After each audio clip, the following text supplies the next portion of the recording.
Le jeune Calvin, 15 ans, élève de seconde, effectuait un stage d'observation. Le drame s'est déroulé dans cette entreprise de matériaux de construction à Bagnols-sur-Cèze.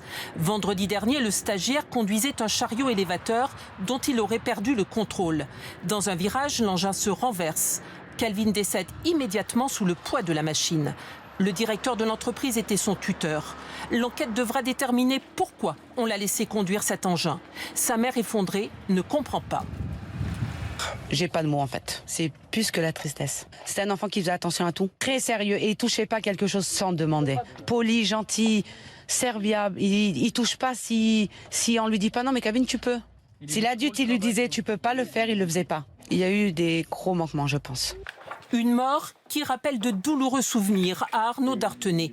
L'an dernier, ce père de famille perdait lui aussi son fils Axel, 16 ans, lors d'un stage de seconde, écrasé par une palette dans une entreprise de la Manche.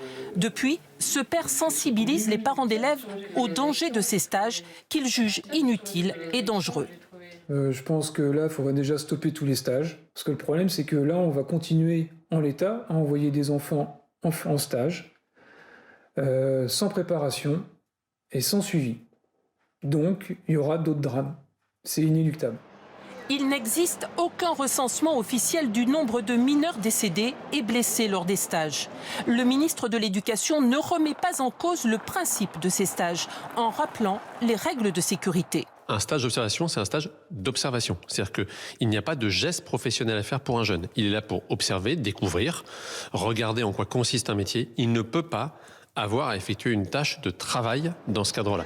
L'enquête devra déterminer les responsabilités de l'entreprise et de l'Éducation nationale dans la mort du jeune Calvin lors de son stage d'observation.